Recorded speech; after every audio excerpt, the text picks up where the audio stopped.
para doña Ligia en Santo Domingo, para usted, Pablito, para la doctora Sandrita en Quito y para todo el personal que contribuye y colabora con este medio de comunicación. Quisiéramos también saludar de manera respetuosa y comedida, en forma similar, a los distinguidos radioyentes. Bueno, empecemos pues esta semana en base a lo que usted nos sugiere, haciendo relación a lo que el presidente anterior señala de que supuestamente en el Ecuador se está fraguando, dice él, un golpe de Estado. Él dice que haber hecho una convocatoria para que vote es una monstruosidad y un golpe de Estado, añadiendo que lo que buscan es tomar el Consejo de Participación Ciudadana y evitar su regreso para poner orden. Él que quiere poner orden. Pues bien, esa es la declaración de él y habría que ir analizando desde allí y haciendo relación a qué es lo que él hizo como presidente, que en realidad era una dictadura, cómo es que no se respetaron las leyes, cómo es las obras mal realizadas, con sobreprecio, con robo, porque eso hay que decirlo. Y claro, referirnos también a los temas que aquí ha sugerido, pues del asunto de, digamos, a dónde está yendo el país en base a las medidas que ha sugerido o ha propuesto el señor presidente actual, asimismo como el asunto del, digamos, de la seguridad social. Bien, vamos a pues a entrar en materia, en base a lo que ha sugerido usted, Pablito. Primero, en lo que tiene que ver con la dictadura, yo creo que el Ecuador tiene que recordar y no olvidar de que la dictadura se produce siempre cuando alguien se apodera de las funciones del poder que mande la función ejecutiva, de la Fiscalía, de la Procuraduría, en este caso incluso del Consejo de Participación Ciudadana y Control Social, del Consejo Nacional Electoral. ¿Para qué? Para imponer su voluntad incluso al margen de la ley, para incluso cometer atropellos. Yo quisiera que recordemos quién fue el golpista en este país y cómo se cogieron, por ejemplo, la Administración de Justicia para cometer todo tipo de atropellos en contra de gente de nuestro pueblo. Analicemos. No respetar pues a nadie ni utilizar adjetivos, sino simplemente exponer con la mayor transparencia las cosas. Primero, recordemos que a raíz que se presentan los hechos del 30 de septiembre del 2010, el presidente decide que hay que meter las manos en la justicia. Justo después del 30 de septiembre del 2010, y se cogieron las cortes ¿cuándo? El día 7 de mayo del 2011, recordemos. Pero también recordemos lo que dice la Constitución de la República. El artículo 168 de la PICA se refiere justamente a que los órganos de la función judicial, dice, gozarán de independencia interna y externa. Toda violación a este principio conllevará responsabilidad administrativa, civil y penal de acuerdo con la ley. Cierro comillas. ¿Cómo es que alguien decide que puede cogerse la Administración de Justicia? Y recuerden ustedes que le puso allí a un ingeniero Rodríguez Molina, ¿se acordarán ustedes? Que era ingeniero en electrónica, para que él reorganice la Administración de Justicia del país, ¿se acuerdan? Luego del 30S. ¿Por qué le cogió la desesperación, el empeño de precipitar lo que tenía en mente? Porque ellos tuvieron en mente cogerse todas las funciones del Estado desde cuando estaban en la campaña electoral. El proyecto de Correa no es un proyecto individual. Los que aparecen firmando en calidad de ministros jovencitos y más cosas, ellos son los firmones. Es todo un proyecto que está atrás y que, claro, quiere la dominación completa de nuestra patria. Quiere el control absoluto de la riqueza de nuestro país. Miremos que el gobierno de Correa ha sido el sinónimo de que toda la riqueza nacional vaya a manos de las corporaciones extranjeras. Revisemos, ¿dónde están las minas de oro?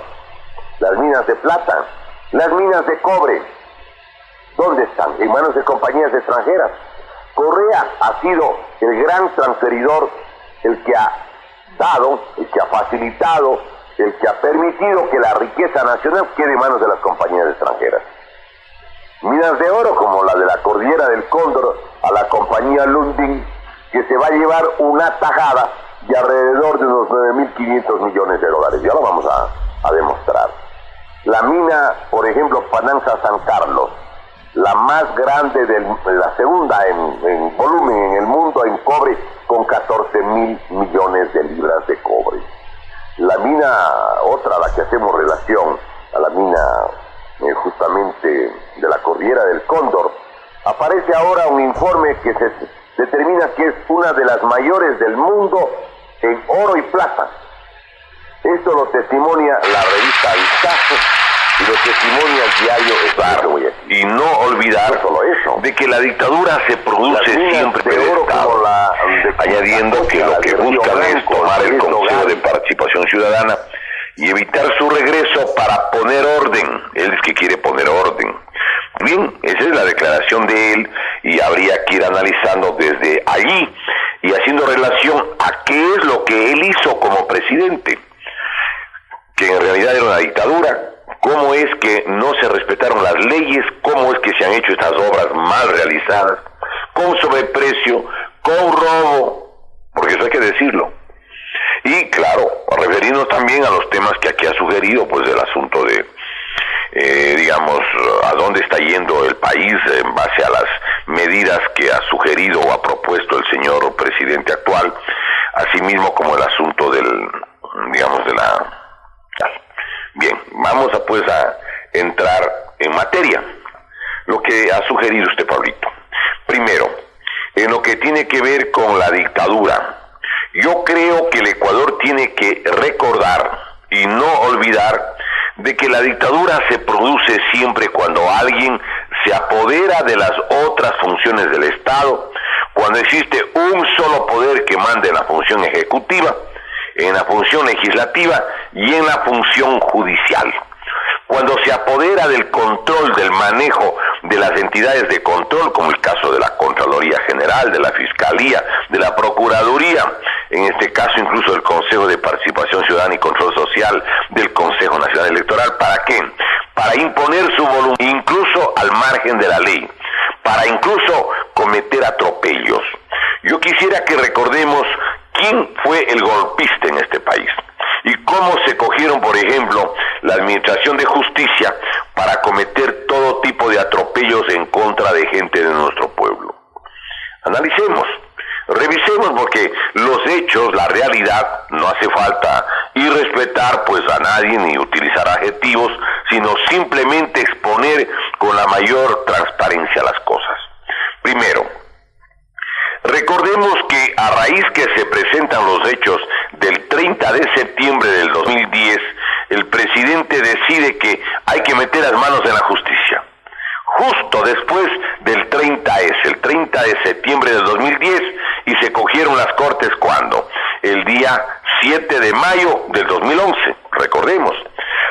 Pero también recordemos lo que dice la Constitución de la República. El artículo 168 de la Constitución de la República se refiere justamente a que los órganos de la función judicial, dice, gozarán de independencia interna y externa. Toda violación a este principio conllevará responsabilidad administrativa, civil y penal de acuerdo con la ley.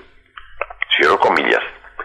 ¿Cómo es que alguien decide que puede cogerse la Administración de Justicia? Y recuerden ustedes que le puso allí a un ingeniero Rodríguez Molina, se acordarán ustedes, que era en electrónica, para que él reorganice la Administración de Justicia del país, ¿se acuerdan? Luego del 30S. ¿Por qué le cogió la desesperación, el empeño de precipitar lo que tenía en mente? Porque ellos tuvieron en mente cogerse todas las funciones del Estado desde cuando estaban en la campaña electoral. El proyecto de Correa no es un proyecto individual, ahí hay un equipo de gente. Los que aparecen firmando en calidad de ministros jovencitos y más cosas, ellos son los firmones. Es todo un proyecto que está atrás y que, claro, quiere la dominación completa de nuestra patria. Quiere el control absoluto de la riqueza de nuestro país. Miremos que el gobierno de Correa ha sido el sinónimo de que toda la riqueza nacional vaya a manos de las corporaciones extranjeras. Revisemos dónde están las minas de oro, las minas de plata, las minas de cobre.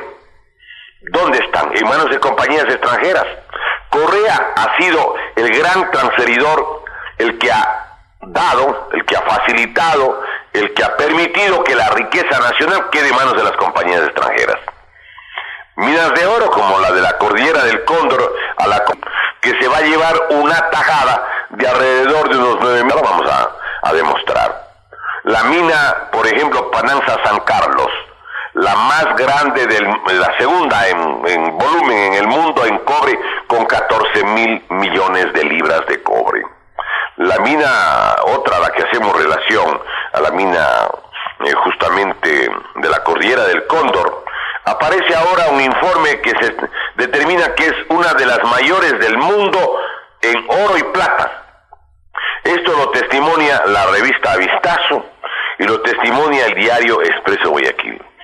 No solo eso, las minas de oro como la de Quimsacocha, la de Río Blanco, el proyecto Gavi en la provincia de La Suay, donde destruyen además zonas donde existen reservas de agua. La mina Mirador, donde hay 6.700 millones de libras de cobre, hay 3.2 millones de onzas de oro y 25 millones de onzas de plata. ¿Dónde están? En manos de las compañías Unifield y la Tonglin Ferrous de la China. Todo en manos de la China, en manos de compañías extranjeras, en nacional, y todo el Ecuador no tiene el control de eso. Los puertos, Puerto Bolívar, Puerto de Pozorja, Puerto de Manta, Puerto Providencia, en sucumbíos de la región oriental, es uno de los más importantes o de mayor perspectiva de crecimiento. Todo en manos extranjeras, todo. El petróleo en manos de las compañías igualmente extranjeras. Solo un campo, que es el campo Sacha, tiene el 19% del total de las reservas de la República y está en manos de la empresa Schlumberger a cambio de $1.000 millones. Miren, compatriotas, hay dos maneras de saquear un país, hay dos maneras de atracar una república. La una es cogerse el país mano militar y con guerra, como lo hicieron los norteamericanos con Irak. Se cogieron Irak y se cogen el petróleo de Irak. Invaden Afganistán y se quedan con el gas y los productos de Afganistán. Fomentan conflictos como el de Libia y se quedan con la riqueza de Libia. Pero hay otra manera. Una es meterse militarmente y la otra es poner fichas, agentes o alfiles, como se quiera denominar, en la dirección de los países con o sin fraude, para que ese gobierno con todos los poderes en forma dictatorial se imponga y haga que toda la riqueza de un país vaya a manos del capital internacional.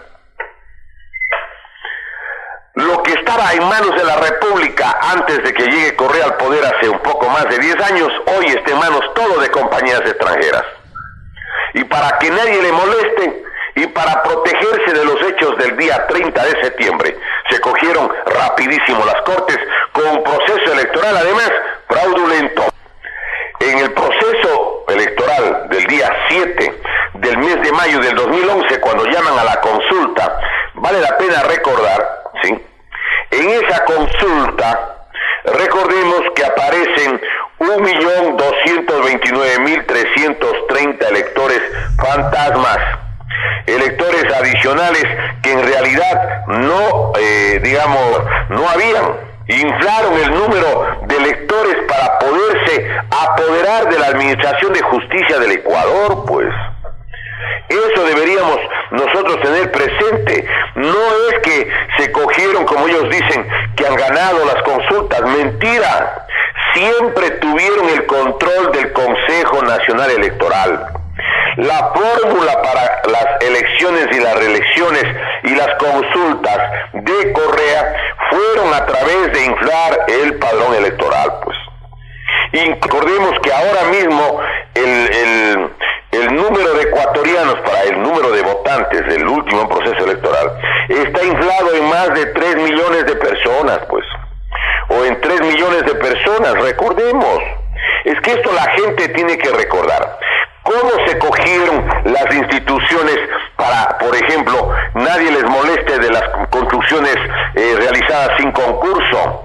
Pues las obras que tenían que responder porque estaban mal hechas, como estas que se acaban de caer en todo sitio, o que ya no valen.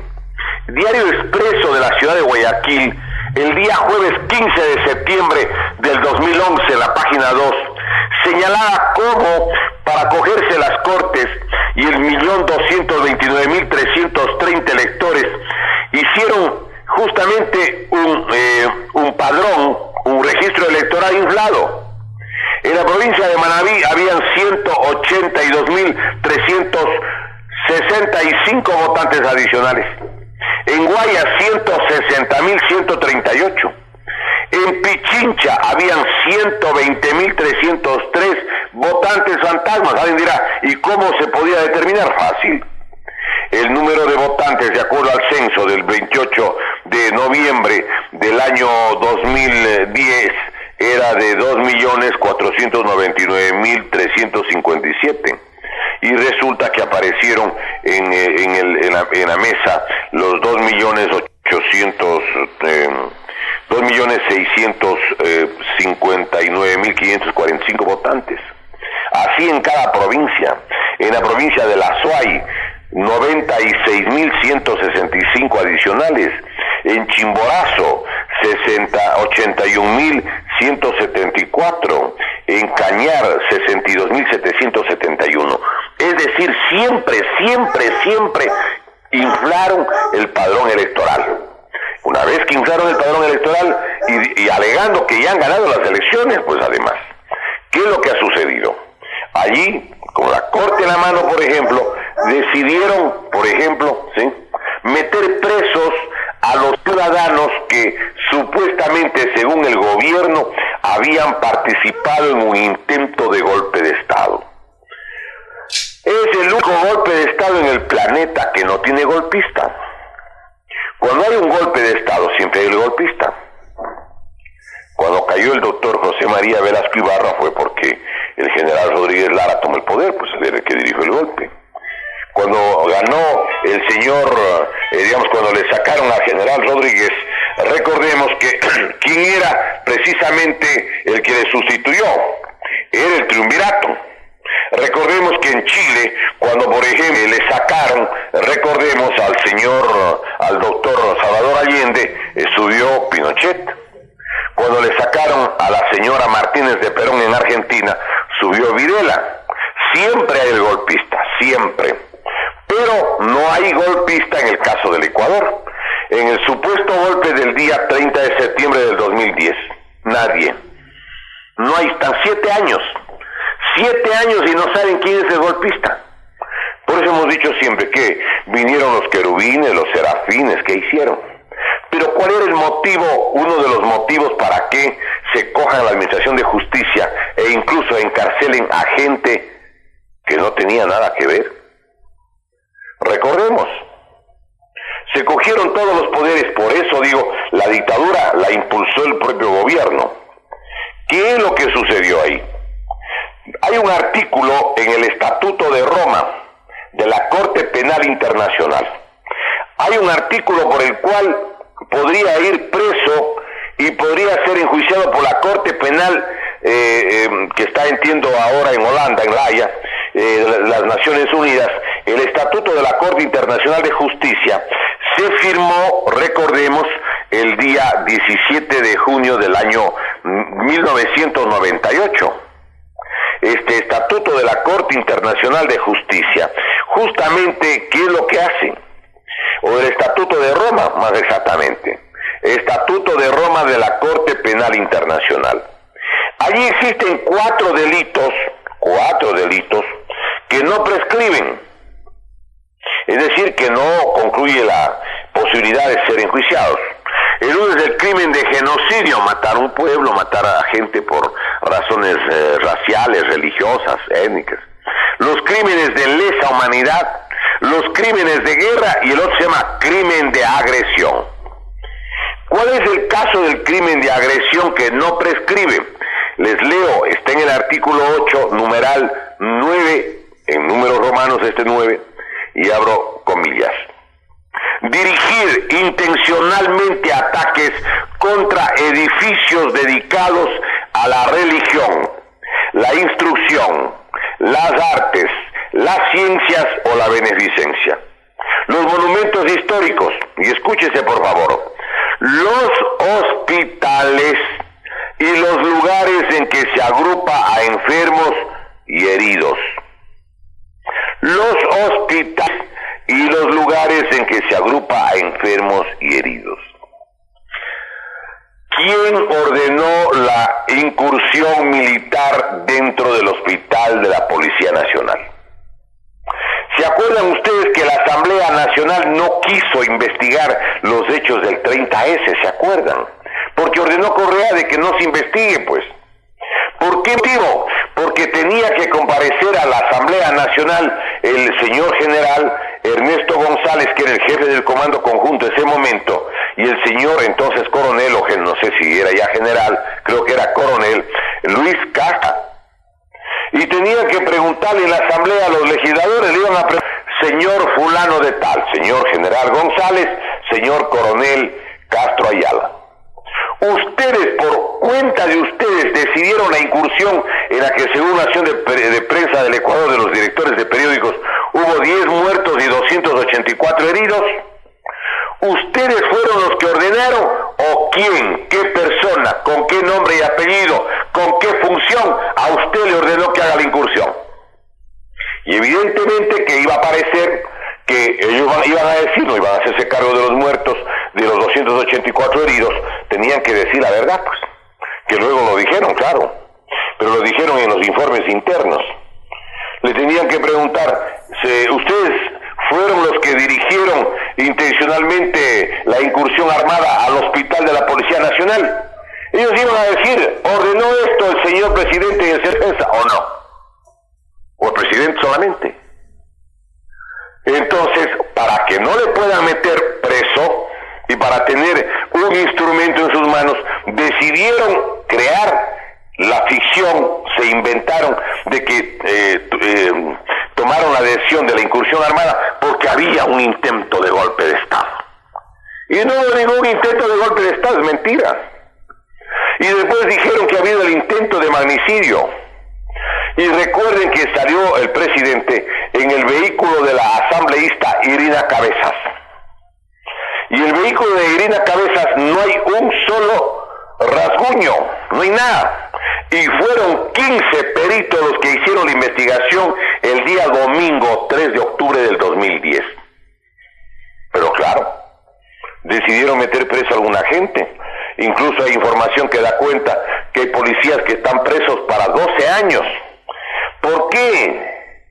Porque les hicieron incluso un reglamento en la que para pedir el indulto tienen que, entiendo, firmar diciendo que sí, que iba a haber un golpe de Estado, que había el intento del magnicidio y que por lo tanto piden perdón porque supuestamente ese hecho iba a darse. Miren, esa es la realidad. No hubo ningún intento de golpe de Estado, ninguno. No hubo aquel. Y no solo que no hubo intento de golpe de Estado, yo pienso que tampoco hubo intento de magnicidio. Y mejor le metieron preso al director del hospital que le atendió a él. Y además, con la mayoría, producto siempre de los procesos electorales irregulares, porque siempre tuvieron eso, se hicieron aprobar las leyes que les dio la gana. ¿Para qué? Para apoderarse de todas las funciones del Estado, de todas las instituciones y no rendir cuentas a nadie de nada, absolutamente de nada. Esa es la historia. Recordemos cuáles eran, por ejemplo, ¿sí?, las funciones de las que se hizo cargo el señor economista Correa, que ahora habla él de que hay un intento de golpe. ¿Qué más golpista que el mismo, pues? ¿Qué nomás se hizo cargo el presidente de la República con las leyes que le hacían los asambleístas agachados, producto de procesos electorales absolutamente, eso sí, irregulares y hasta fraudulentos? Eso sí, irregulares, fraudulentos, no cabe ninguna duda, ya vamos a hacer relación también a eso. Miren ustedes, Él tenía el control de la función ejecutiva con 47 ministerios, 63 viceministros, 221 subsecretarías. 221 subsecretarías. Pongan una persona tras otra, 221. Eso es más ministerios que Estados Unidos o Brasil, que poseen 320 millones en el caso de Estados Unidos de habitantes y 212 millones de habitantes en el caso de Brasil. La denuncia o la referencia de que en el Ecuador habían 47 ministerios, 63 viceministros y 221 subsecretarías, las hizo el que fue parte del gabinete de ellos mismos, pues. Ramiro González, que fue ministro de Industrias. Él hizo esa relación. E hizo esa relación a raíz del terremoto de Manabí. Lo declaró en Radio Democracia el jueves 28 de abril del 2016 y el viernes 29 de abril del 2016. Primero en Radio Democracia y luego en Coavisa. ¿Por qué hizo la declaración? Porque dijo que habían como 800,000 servidores públicos y que sería bueno reducir los sueldos. Pero nada, Rafael Correa, la función ejecutiva, con todos los ministerios y subsecretarías. Él controlaba la función legislativa, producto de este proceso electoral turbio. Absolutamente todas las comisiones, él era el dueño y señor y ordenaba a la sabatina quién tenía que hacer qué cosa y que nadie le fiscalice, que no le molesten. Incluso reformaron la ley orgánica de la función legislativa, o la expidieron, para que no pueda pedir información un asambleísta de manera directa, sino solamente a través de la presidencia de la asamblea. Miren ustedes, violando la garantía del derecho de petición del artículo 66, numeral 23 de la Constitución. Se hizo cargo de la función judicial, acuérdense, a través de ese proceso electoral irregular y fraudulento del día 7 de mayo del 2011. En el informe de la OEA dice que aproximadamente el 64%, 63 y pico, 63,7 aproximadamente, por ciento de las juntas electorales no coincidía el número de firmas con votos. Excepción dice en el artículo 168, numeral primero, que los órganos de la función judicial gozarán de independencia interna y externa. Pero él no, él se cogió las cortes, judicatura. Y toda violación a este principio civil y penal de acuerdo con la ley. Pero si él se coge las cortes, ¿quién le podía juzgar a él? ¿Quién era el golpista? Él mismo.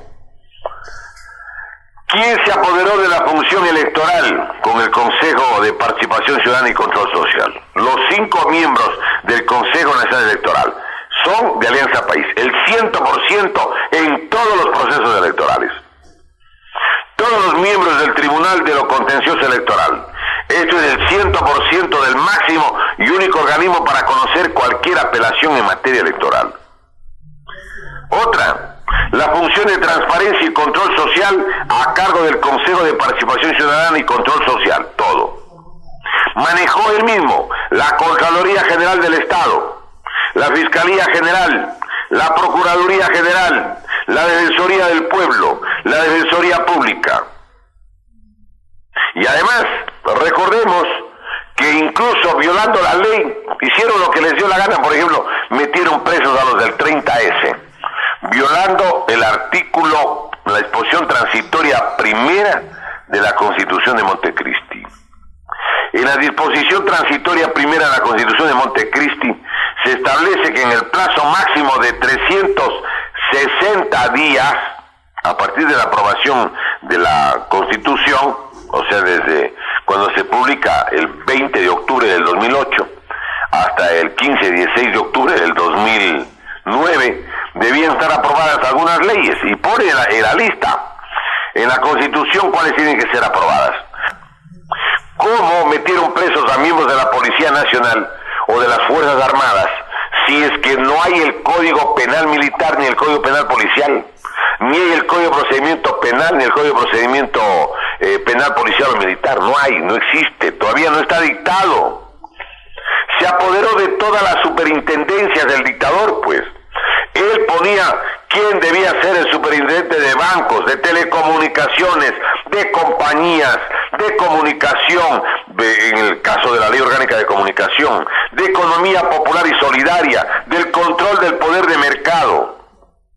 Él era el dueño y señor de toda la administración pública, incluyendo el servicio exterior, con 809.414 empleados públicos, según los datos del Servicio de Rentas Internas, que lo publicó en Diario Expreso del viernes 31 de marzo del 2017 en la página quinta.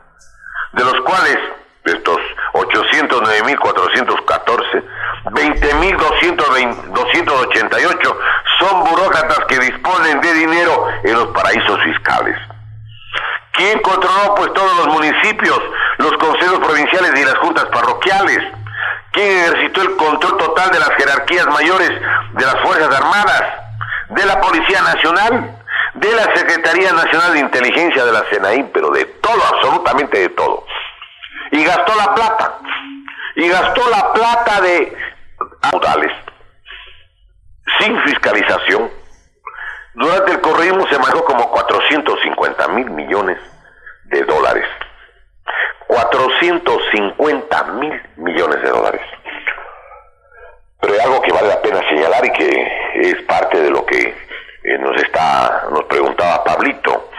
Bueno, pero han habido una cantidad de obras nuevas, irregulares, que recién se están sabiendo, claro. No solamente lo que significa la caída del puente peatonal frente a Guayaquil, con la isla Santay. No, allí primero ha habido un informe que nadie sabía de la propia Marina, que dice que era inconveniente hacer ese puente. Primero que según dijeron había costado 14 millones y que ahora parece que han sido no 14 sino 20 millones de dólares. Pero el asunto adicional es de que al poner los pilotes para el puente se hacen una especie de centros de mayor concentración de sedimento, es decir, de limo subterráneo, y que le va volviendo más difícil la navegación. Pero es un informe tan claro sobre los riesgos, donde no hay ninguna seguridad a las embarcaciones, advirtiendo que lo que ha pasado ahora podría suceder.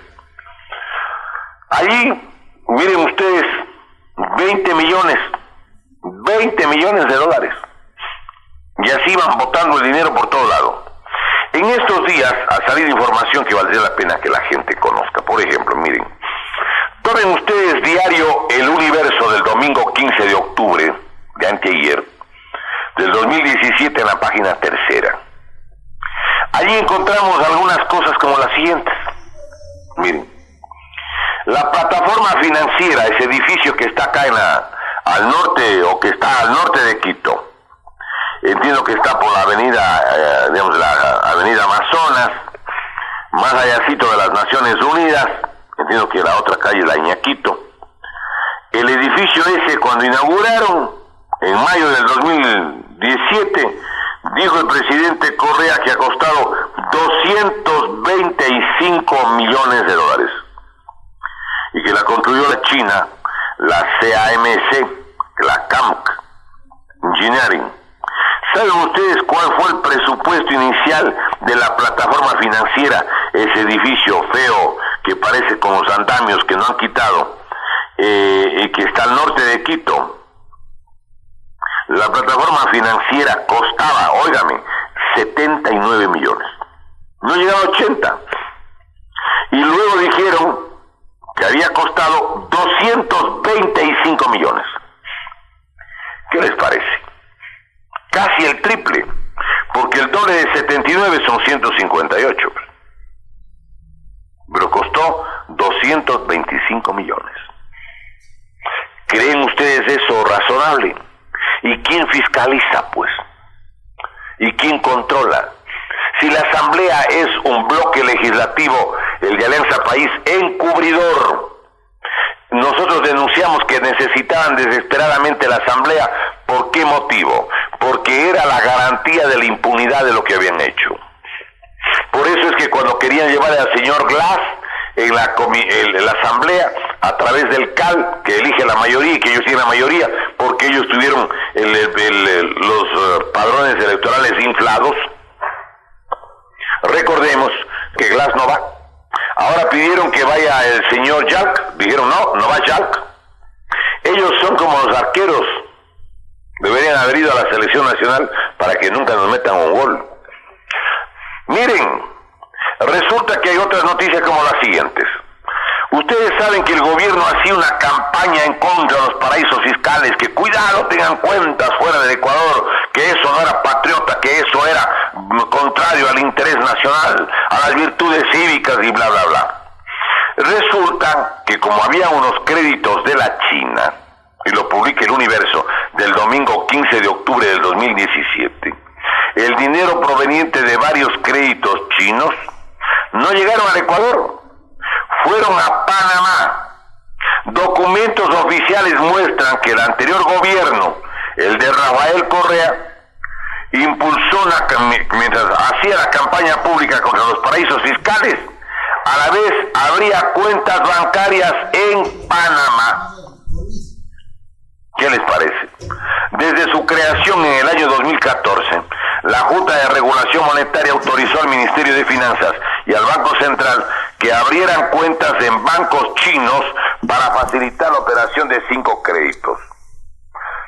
3 de ellas están en Panamá. La Junta aprobó su apertura en la sucursal panameña del Banco de China, y con esos recursos se financiaba la construcción, por ejemplo, de escuelas prefabricadas y otros proyectos. ¿Por qué, si tenían el crédito, no pidieron que les hagan la asignación pues al Ecuador? ¿Por qué tanto gritaron y se sacaban, se rasgaban las vestiduras en contra de los paraísos fiscales y de la banca en países extranjeros y mil cosas, cuando han sabido hacer ellos mismos? Han tenido un trato especial para los impuestos, es decir, les daban exoneración en asunto tributario. Pusieron cláusulas expresas en contratos como el del Coca-Cola Sinclair, del Delcy Tanizao, Quijos Mazar, Dudas, Minas San Francisco. En los sistemas de inundaciones igual. Lo publica Diario El Universo el domingo 15 de octubre del 2017 en la página 3. Y llegan a extremos como los siguientes, por favor, tomen atención. Hay convenios que desaparecieron. Óigame, pero si usted hay que leer 2 y 3 veces para convencerse que uno no está leyendo algún disparate. Dice, convenio desapareció. La estatal petrolera denunció que el convenio de crédito con el ICBC, una entidad china, por 970 millones de dólares, desapareció de sus archivos y oficinas. Desapareció de sus archivos y oficinas. ¿Qué les parece? La Fiscalía investiga el caso denunciado el mes anterior. ¿Qué opinan ustedes? Se pierden los documentos, las copias de los convenios. Por 970 millones de dólares, la documentación se esfuma. Lo publica Diario El Universo del domingo 15 de octubre del 2017 en la página 2. Entre las noticias que aparecieron estos días, por ejemplo, hay otras que, ya vamos a referirnos a otros hechos irregulares, porque esa es la pregunta que nos ha hecho Pablito. Miren ustedes, yo no había sabido algo que publica Diario El Expreso del domingo 15 de octubre del 2017 en la página 6. El periodista Roberto Aguilar, del Diario Expreso, ha hecho una investigación sobre la famosa compañía Lundin Gold, que es del Lundin Group. Les voy a leer. Oirán ustedes lo que voy a leerles para que vean cuáles son las amistades, las compañías, las multinacionales a las que sirve Correa y amarra para que se lleven la riqueza nacional. Una de las minas de oro y plata más grandes del mundo, que eran del Ecuador y que son del Ecuador, pero que estos gobiernos vendepatrias le entregan para que justamente ellos se enriquezcan, y habrá que preguntar, mandarán algún porcentaje bajo la mesa. Eso habría que investigar, averiguar, preguntarse. Comillas, abro comillas. La empresa Lundin Gold también que se tiene el nombre de la primera compañía que le dieron en el caso ecuatoriano. Recordemos que es ¿cuál? Recordemos, esa compañía se llamaba, tenía el nombre original de Aurelian en el Ecuador. Es una de las 12 corporaciones mineras pertenecientes al Lundin Group, un consorcio sueco-canadiense que opera en todo el mundo y que se hizo famoso por su falta de escrúpulos. En la década del 90, las Naciones Unidas la incluyó en su lista negra de empresas transnacionales, sus escandalosas operaciones en África. Sobre la Lundin pesan acusaciones de violación de derechos humanos, devastación de la naturaleza, corrupción, financiamiento de guerras tribales. Financiaban guerras tribales en África. Óigame, ¿eso no les parece que es un delito muy grave? Es un delito muy grave financiar las guerras en África para que se maten entre grupos de carácter tribal. Miren ustedes, no solamente aquello, colaboración con gobiernos sanguinarios como los de Mugabe, los de Mobutu, Al-Assad, acciones inescrupulosas en el Congo, en Sudán del Sur y en Sudáfrica del apartheid. En América Latina incumplió durante 15 años todas las normas sobre el uso del agua fresca en operación de las minas de cobre en la Candelaria en Chile. Sin embargo, Rafael Correa le abrió las puertas de Carondelet, lo convirtió en socio estratégico y le entregó 860 kilómetros cuadrados de selva virgen al este de Nangaritza, entre ellas la joya de la corona llamada fruta del norte. Cierro comillas. ¿Qué les parece? Las compañías que financiaban incluso conflictos tribales en África, las que tenían convenios con dictadores de los derechos humanos como el señor Mugabe, Mobutu y otros, está en el Ecuador, de la mano de Correa, de quien decía que el hombre está sobre el capital. Es increíble. Por el caso de proyectos como el de Río Blanco en el Azuay, albergan humedales, páramos, lagunas y bosques primarios, y allí existen pues igualmente ya el secamiento de algunas antiguas fuentes de agua. Pero por ejemplo, todas las regulaciones que el expresidente o dictador Correa las hacía, la estamos viendo nosotros, cuáles son las características de lo que fue su gobierno. Pero les vamos a hacer relación de algunas de las informaciones últimas que han salido y para que tengan ustedes una idea cabal de lo que está pasando. Miren, ustedes se acuerdan de que entregaron el puerto de Pozorja. Bueno, ahora la revista Vistazo, número 1202, del 22 de septiembre del 2017, en la 46, el penúltimo número, da alguna información, por ejemplo, de la DP World, información que antes no se había difundido en el Ecuador. Resulta que, por ejemplo, la DP World, que es propiedad del famoso jeque Ahmed bin Sulayem, ¿sí? Este señor es uno de los potentados de Dubái, de los Emiratos Árabes Unidos. Este caballero ha sido socio de la Odebrecht, y entre la Odebrecht y la DP World, ¿sí?, son, por ejemplo, los que manejan el puerto de Santos, de Brasil. Esas bonitas amistades. El Congreso peruano, porque tenían ya presencia en uno de los puertos del Perú, al norte del Callao. El Congreso peruano ha decidido investigar las concesiones portuarias de los últimos años, porque tienen sospecha de cuáles fueron los procedimientos para conseguir precisamente, diríamos, esas autorizaciones. Pero tienen además exoneraciones tributarias.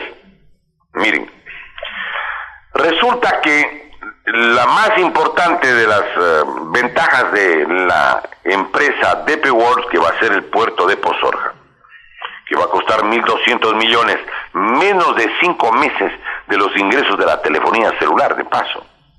La más importante es la exoneración del pago del impuesto a la renta durante 10 años. Para tener una idea de los montos que el Ecuador dejaría de recibir, el SRI nos revela que en la última década, Contecón, el operador de Puerto Nuevo, el puerto de Guayaquil, ha pagado 57 millones de dólares por este concepto. Se supone que el otro puerto va a ser más grande y de mayores ingresos, pero no pagará un solo centavo.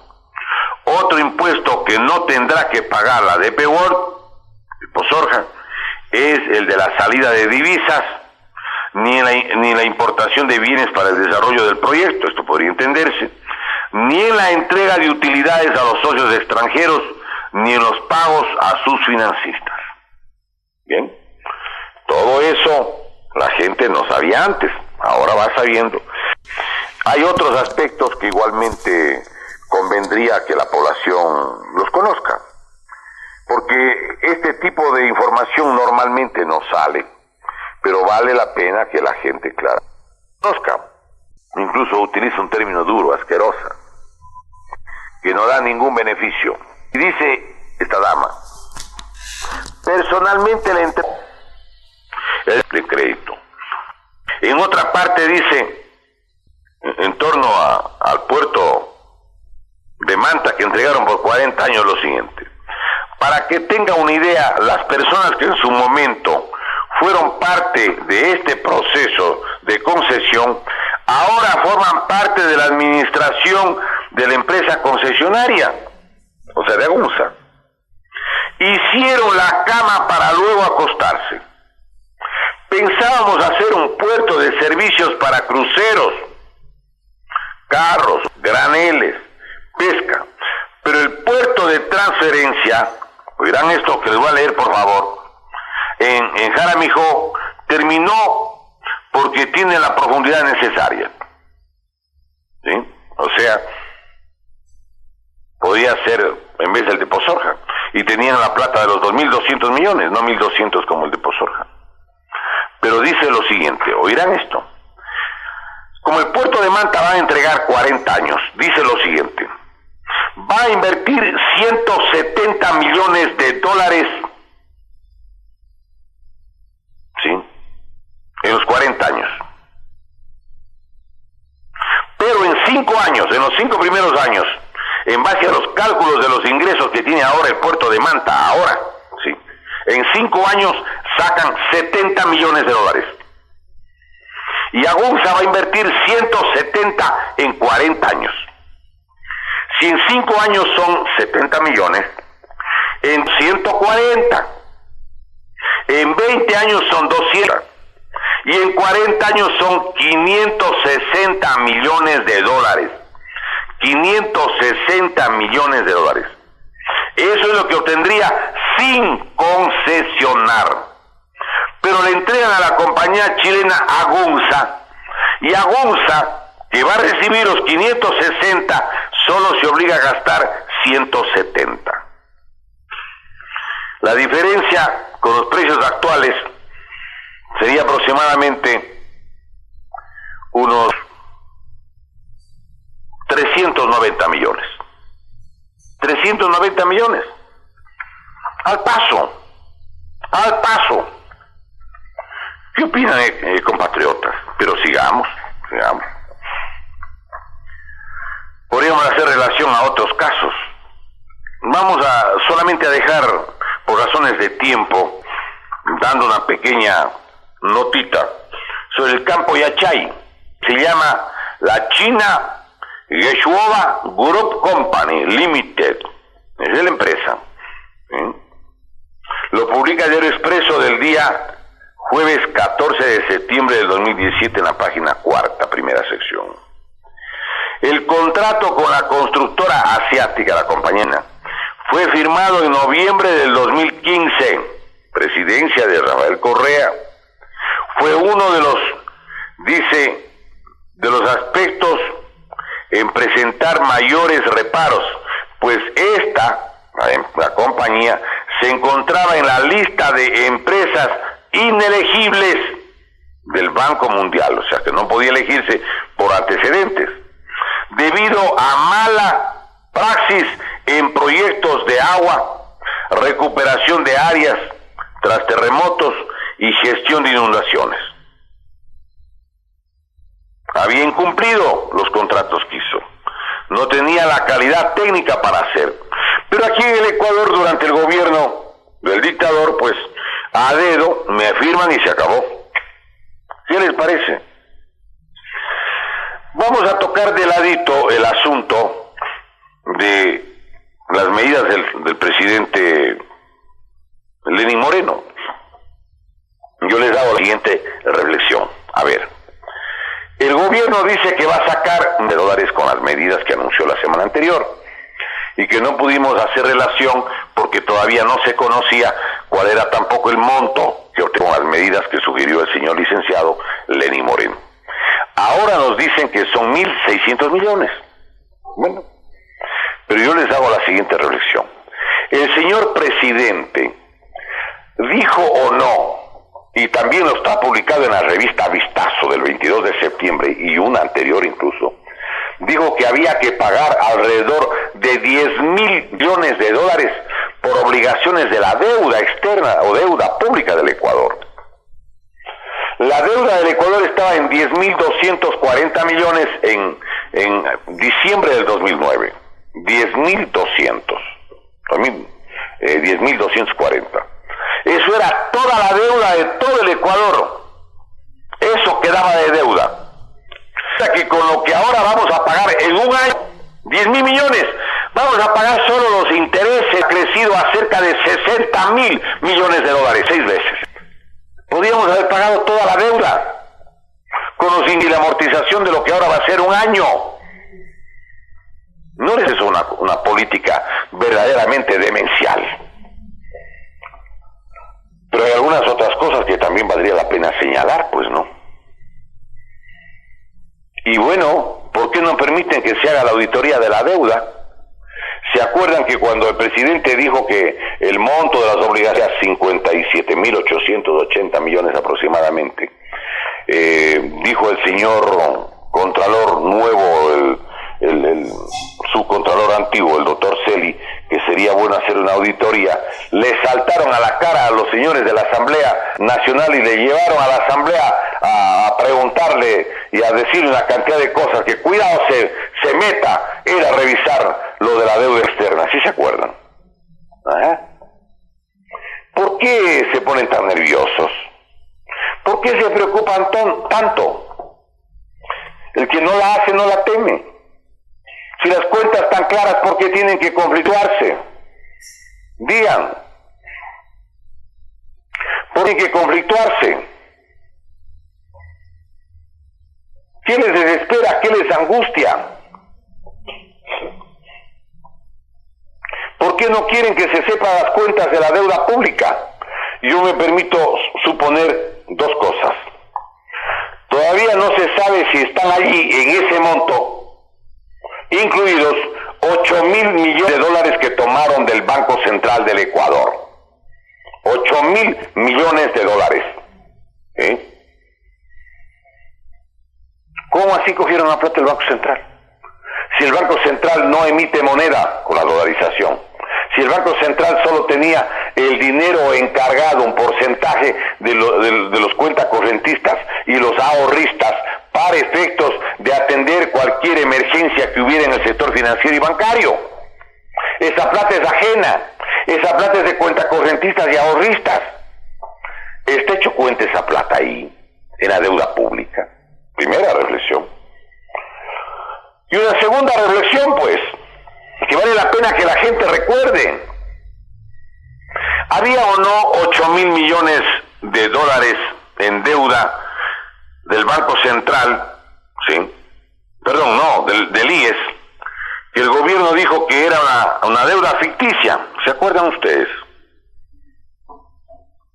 ¿Sí? 8.000 millones que dijo que la deuda era fija. Aparte de eso, habían 3.366 millones que entregó el gobierno de los antiguos aportes que ya desaparecieron, del 40% de las aportaciones que debían darle al IES, de acuerdo al artículo 371 de la Constitución de la República. Vale la pena señalar aquello, ¿sí? Vale la pena recordar aquello porque alguna gente seguramente no coge, pero valdría que nosotros le hagamos memoria. Cosas del IES.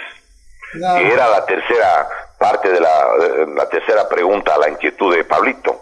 Pero antes le queremos invitar a las siguientes, que es el déficit del presupuesto del año 2000, me parece que es del 2018. Es de 14,000, poco más. Pero suponiendo que fueran 12,000 millones, ¿y los 12,000 millones de dónde van a sacar? Pues no pueden sacar del petróleo, o al menos en cantidades apreciables. ¿Por qué? Porque recuerden ustedes, han vendido y ya entregaron 536 millones de barriles y ya se consumió la plata. La información está en 8 contratos y la información la entrega el China, la compañía Unipec y la compañía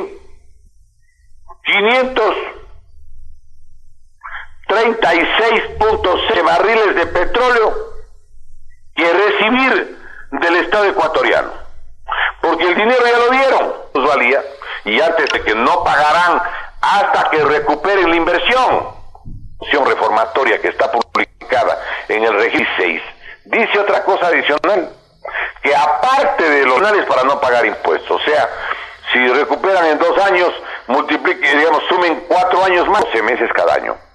Ni, digamos, dinero suficiente ni del petróleo, ni va a haber tampoco plata suficiente del sector que es de la minería. No pena entonces que la gente se pregunte, y entonces ¿de dónde van a sacar la plata? ¿De qué manera van a sacar los recursos? Créditos, una posibilidad. Más dinero que hay que pedir a cualquier interés. A ver, ¿será eso una posibilidad?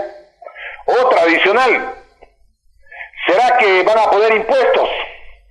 Porque hay que recaudar dinero para pagar los 10,000 millones de dólares solo de los intereses más los 4,700 del déficit que anuncia el propio señor ministro de Finanzas, el doctor de la Torre.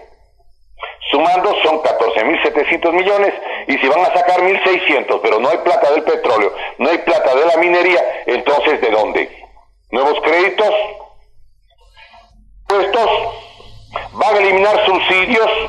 Claro, no lo dicen esto porque obviamente va a haber la consulta, pero el responsable de la situación económica se llama Rafael Correa, pues, y el señor dice que quiere volver a poner orden en el Ecuador. ¿Qué orden, señor?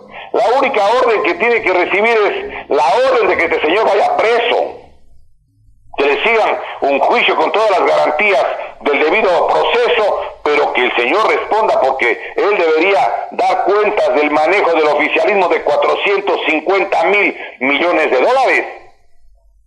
Eso ha manejado 450,000 millones de dólares sin fiscalización. No funcionó la asamblea, no funcionó la comisión de fiscalización, no había contralor, no había contraloría. El contralor le acusan de que recibía maletas de plata. Los mismos asambleístas de Alianza País ahora le dicen eso.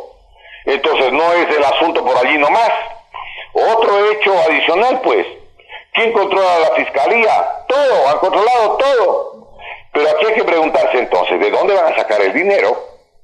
¿De dónde van a sacar esos recursos? ¿De qué manera se podría cubrir la diferencia de los más de 12,000 millones que faltan? Es terrible. La situación económica del país es extremadamente grave. Pero el responsable de todo esto resulta que ahora es que quiere volver. No, señor, no hay razón. No hay razón para que eso suceda. Hay otro hecho que valdría la pena que igualmente nosotros hagamos relación. Decíamos, por ejemplo, lo de las deudas del IES. Yo quiero que aquí hagamos mención, pues, a algunos hechos sobre la seguridad social. Porque es evidente que se está acabando la plata del IES. Y ya vamos a analizar estas cosas. Miren, primero, el Instituto Ecuatoriano de Seguridad Social a cuántas personas sirve y ayuda. Primero, ¿cuántos ecuatorianos se benefician del IES? En el IES se benefician alrededor de 3.113.000 personas. 3.113.163 eran los afiliados hasta el 2015.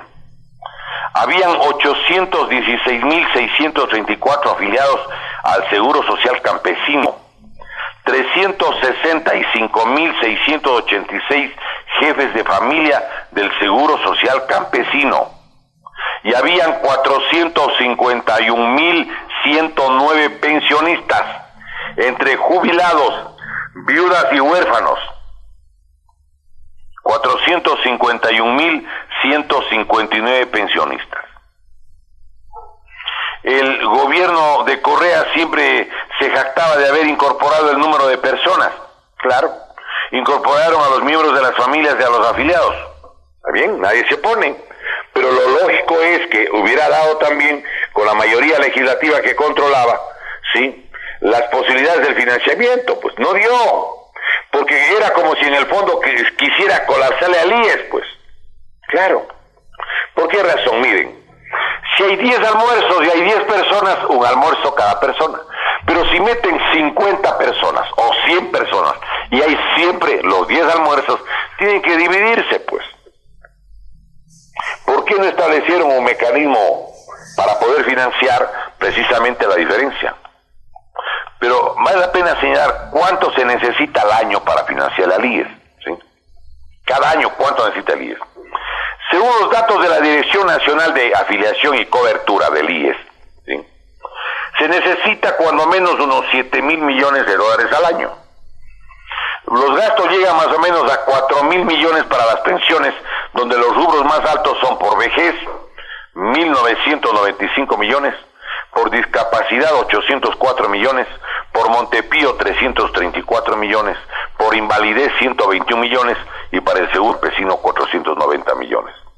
La administración del IES 330 millones y para la aseguradora que incluye riesgos de trabajo 197 millones. Según el exdirector del IES, el señor doctor o ingeniero Hugo Villacreces, el total del presupuesto que tiene para salud del IES llega más o menos a 1.900 millones al año, 1.900 millones de dólares. Diario Expreso del miércoles 1 de abril del 2015 en la página 4. En el año 2016, vale la pena darles este dato, ¿sí?, el presupuesto del IES llegó a 7.699 millones de dólares. 1 millón para 7.700. ¿Sí? Pero aquí cabe hacer algunas reflexiones. A pesar de las necesidades del IES, el gobierno del presidente Correa, con los asambleístas de Alianza País, decidieron recortar los fondos del IES. El artículo 371 de la Constitución, en el inciso segundo, habla precisamente de que los recursos del Estado destinados para el seguro universal obligatorio constarán cada año en el presupuesto general del Estado. Pero ellos, sí, decidieron que ya no le dan la plata y reformaron de manera inconcebible el artículo 237 de la Ley de Seguridad Social. Dictaron una ley en la que dijeron que van a reconocer el trabajo en el hogar. No dieron la plata, con la plata suficiente, nada. Y le llamaron a la Ley Orgánica de Justicia Laboral. Y ahí van descapitalizando al IES, descapitalizándole, quitándole los fondos todo el tiempo. Pero hay una cosa adicional. ¿Cómo es que no podían cumplir los 1.100 millones que estaban ya en el presupuesto del año 2015? Y no le dieron un centavo al IES. ¿Se acuerdan que decían que el IES tiene lo que más tiene es plata? No necesita plata. 1.100 millones del 2015, 1.100 millones del 2016 y 1.100 millones del 2017. ¿Cuánto le quitaron? 3.300 millones de dólares. Pero resulta que ahora, en cambio, sí, le están se está consumiendo la plata del IES, porque la plata que entra al IES y la plata que sale del IES, porque tienen que pagar desde jubilaciones, salud y todas las cosas, tiene un déficit todos los años. Hay un comunicado que ponen 32 organizaciones nacionales de trabajadores, el Comité Empresarial Ecuatoriano, la Federación Nacional de Cámaras de Industrias, las asociaciones de industriales textiles, de productores y exportadores de flores, de cacao, y hasta el directorio de los bancos privados, le ponen una carta al presidente Lenín Moreno y le denuncian que las autoridades del IES, colocadas por Rafael Correa, y que algunas están todavía, entiendo que con la aquiescencia del actual régimen, han transferido en forma ilegal de pensiones, o sea, de la plata de los jubilados y de los riesgos de trabajo al Fondo de Salud. ¿Por qué? Porque dicen que están haciendo los hospitales, los mega hospitales, una cantidad de cosas, y que por lo tanto denuncian está existiendo menos dinero para el BIES y para el IES. BIES, el banco del IES, y el IES, Instituto Ecuatoriano de Seguridad Social. Porque se están tomando las reservas, como no alcanza la plata, ¿sí?, ahora se están consumiendo las reservas. En el año 2015 tomaron 1.514 millones de dólares, 1.680 en el 2016, y en el 2017 se han tomado 1.942 millones de dólares. Lo publica Diario Expreso, sábado 30 de septiembre del 2017 en la página tercera. Pero eso no es todo. Les doy otro dato, ya vamos concluyendo porque vamos a no extendernos en el tiempo. La desaparición progresiva de reservas financieras del IES. Hay un cálculo que hizo el señor ex actuario del IES, el economista Ramiro Vega. ¿Sí? A él le sacaron del IES o de la entidad, junto con los técnicos experimentados en esta área, quizás para que no emita informes reveladores sobre la verdad de lo que iba a suceder desde abril del 2015, cuando Correa decidió quitar los 1.100 millones que obliga la Constitución a transferir. Pero Eduardo, es que no da la plata ya. ¿Y quién le reclama? ¿Y ante qué juez alguien va y hace el reclamo? Si los jueces controla el mismo. En el año 2017, este momento, existen 8.423 millones de todo la Seguridad Social. De todo. Óigame. En el año 2018 van a haber 7.200 porque están comiéndose los ahorros. En el 2019 tendrían 5.976 millones. En el 2020 quedarían 4.752 millones. En el 2021 habrían 528 millones. En el 2022 quedarían 2.304 millones. En el 2023 las reservas, si es que no hay modificaciones legales importantes, estarían 1.080 millones. Y en el 2024 habría que ir a pedir cuando menos 143 millones para pagar a los jubilados. Nada ha sido casual, pues. El presidente Correa sabía a la perfección lo que hacía y las consecuencias de los actos de él, pues. Alguien puede decir, ¿y qué buscaba? ¿Y qué quería? Si es que fracasa la administración del IES, ¿qué va a pasar? Que el IES le van a mandar a manos privadas, pues. Claro. Entonces, ¿quiénes son los que trabajan para la privatización y el colapso del IES? Los que le quitaron la plata, los que cercenaron los ingresos del IES, ilegal e inconstitucionalmente. Pero les decía que hay una deuda grande, claro. Miren ustedes, cojan la retazo, número 1143 del 10 de abril del 2015, perdón. El 10 de abril del 2015. ¿Sí? Vean ustedes eso ahí. Y les invito a que, porque van a encontrar lo siguiente ahí. En la página 21, vistazo del 10 de abril de 2015. Dice textualmente el presidente Correa, cuando estaban queriendo cortar la plata, dice que tienen 8.000 millones del IES y que le han dejado bonos. Con los bonos no saca nada el IES. Le pagamos cerca de $1.000 millones anuales y como no tiene qué hacer el IES con tanta plata, compra bonos del Estado e invierte en nosotros mismos. Compra bonos del Estado. Compra bonos del Estado porque las autoridades del IES todas son puestas por Correa, pues.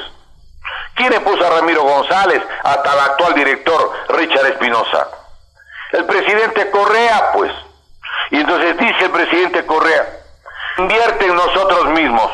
Eso significa una deuda ficticia de $8.000 millones con el IES, porque es nuestra propia plata. ¿Se acuerdan que el ministro de Finanzas dijo que las deudas hay que pagarlas de afuera, porque las de adentro son deudas, dijo, como del marido a la mujer? O sea, alguien le puede pedir a la mujer, a la esposa, $1.000 o $1.000 de tus ahorros, y dice, pero ¿cómo eres? ¿Qué les parece? Pero no solo eso, tienen o ignorancia o mala fe contra el IES, que le quieren colapsar porque yo entiendo que es el preludio de la nación y que quiere regresar para eso. De la Constitución de la República, el seguro universal obligatorio serán propios y distintos de los del fisco, propios de los trabajadores y jubilados y distintos de los del fisco. Si no son del fisco, no puede el fisco privatizar, pero eso quieren hacer. Y servirán, dice, para cumplir sus funciones. Y dice, oigan esto, por favor tomen atención, ninguna institución del Estado podrá intervenir o disponer de sus fondos y reservas, ni menoscabar su patrimonio. Ninguna institución del Estado, ninguna, podrá intervenir o disponer de sus fondos y reservas, ni menoscabar su patrimonio. Y estamos viendo que para el año 2024 tiene que pedir dinero, porque si no los jubilados tienen que salir a pedir limosna. Y los que hoy tienen 40, 45, 50 años, ¿cómo se jubilan? Yo creo que aquí tiene que meter mano el señor presidente de la República. Él tiene que averiguar y ordenar. Averigüen quién le nombró a cada autoridad, qué decisiones tomaron. Claro, quiénes les protegieron para que no rindan cuentas del manejo de la plata de la seguridad social. La fiscalización de las multimillonarias adquisiciones de todo género, las mega obras, quiénes compraron los medicamentos, a qué precios, de qué manera, a qué compañías o a qué multinacionales, quién debía controlar y fiscalizar el valor de las mega obras, los créditos internacionales. Acuérdense que el IES iba a España a pedir plata. ¿Cómo es pues eso, que ya no hay dinero en el IES? El crecimiento de la burocracia, ¿quiénes autorizaron? La entrega de incuantificables recursos a un régimen moroso y tramposo, porque eso es evidente. Se impone una auditoría completa del IES. ¿Quién puede disponer aquello? Puede disponer el señor licenciado Lenín Moreno. Lo que pasó hasta el 24 de mayo del 2017 es responsabilidad y corresponsabilidad de Rafael Correa. Pero desde el 25 de mayo para acá es del señor licenciado Lenín Moreno, pues. El señor licenciado Lenín Moreno, si le sostiene al señor Richard Espinosa, sabe que él se vuelve corresponsable. Yo solo quisiera recordar lo siguiente. El artículo 233 de la Constitución señala que ninguna servidora ni servidor público estará exento de responsabilidades por los actos realizados en el ejercicio de sus funciones o por sus omisiones, y serán responsables administrativa, civil y penal manejo de fondos, bienes y recursos públicos. Con el IES de los 2.600 millones de años anteriores existe, póngase. Si sumamos nosotros estos 8.000 millones, 2.600 millones, resulta que la deuda sería, oiga, 17.266 millones. ¿Podemos equivocarnos? Sí, claro. Podemos equivocarnos porque pueden haber pagos. A lo mejor hicieron pagos. No sé de dónde sacaron el dinero para hacer los pagos, porque siempre están pidiendo plata. Lo que siempre necesitan es dinero. Si siempre necesitan dinero, ¿de dónde sacaron la plata para pagar las deudas? Si no pagaron las deudas, habría que suponer que esta cantidad es exacta. Y eso explicaría por qué no quieren hacer una auditoría de la deuda pública. Y el gobierno anterior decía que la deuda se llama deuda consolidada solo lo que se debe fuera del Ecuador. Miren ustedes, hay trampa. Los señores jubilados tienen que tomar cartas en el asunto. A mí me ha llamado la atención que haya organizaciones de jubilados que apoyaron y apoyan estas políticas. Es decir, ellos mismos poniéndose la soga al cuello. Bueno, hay espíritus suicidas en todas partes. Pero los trabajadores, los jubilados, la gente que tiene necesidad, porque es la única cosa que le queda, pues. Después de haber trabajado 30, 35, 40 años, lo único que aspiran es la pensión que les ayude a vivir hasta que se vayan de este mundo de la ciudad de los niños, nada más. Eso queda. Pero si esos fondos han sido ya tomados, han sido evaporados, ¿cuál es la situación en la que queda nuestro país?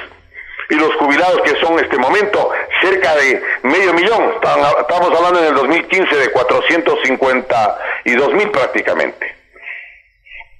Y si desaparecen las reservas, recordemos que en los próximos años van a haber menos trabajadores y más jubilados. Se calcula que en 10 años puede haber 1,000,000 de jubilados, pero como van perdiendo los puestos de trabajo, resulta que va a haber menos gente que aporte. Ahora entiendo que habían 8 trabajadores que aportaban para que un jubilado viva.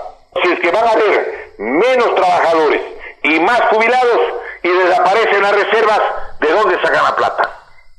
Quiero recordar que en España, porque muchos en España como en Grecia sobre todo piden limosna, en un día dejaron 10,000 mascotas en el centro de Madrid y llevan al pueblo del Ecuador. ¿A dónde le llevan a la patria ecuatoriana? Todo esto que hemos dicho están con las fuentes, están con las referencias exactas. No le estamos exagerando, les estamos dando con total objetividad, sin insultarle a nadie, sin agraviarle a nadie, pero ya la responsabilidad es de la gente. Si la gente no se mueve, si la gente se queda solamente, en algunos casos enterándose y en otros ni siquiera enterándose, entonces el proyecto de desintegración nacional, de empobrecimiento masivo, estas políticas del nuevo orden mundial, de la globalización, del saqueo de las naciones, del despojo de la riqueza de los pueblos, va a continuar. Nosotros estamos intentando resistir. Por eso hemos planteado hacer justamente un movimiento, no importa que sea o no legal, pero tenemos derecho a defender nuestra patria. Si pudiéramos legalizar, mejor. El movimiento Ecuador libre y eterno. Libre porque tenemos que zafarnos de todas estas dictaduras, de todas estas formas de mentira y de opresión. Y eterno porque quieren destruir nuestra patria. Nosotros no lo vamos a permitir. No vamos a permitir. Tendrán que pasar por nuestros restos, a lo mejor. Pero vamos a pelear mientras tengamos vida y vamos a tratar de difundir lo que realmente pensamos que debe saber el pueblo ecuatoriano. Nuestra patria tiene que ver la verdad. La gente tiene que tomar conciencia. Por eso queremos agradecer a la señora Ligia en Santo Domingo, a Pablito, a la doctora Sandrita en Quito, por la oportunidad que nos brindan para que el pueblo ecuatoriano escuche.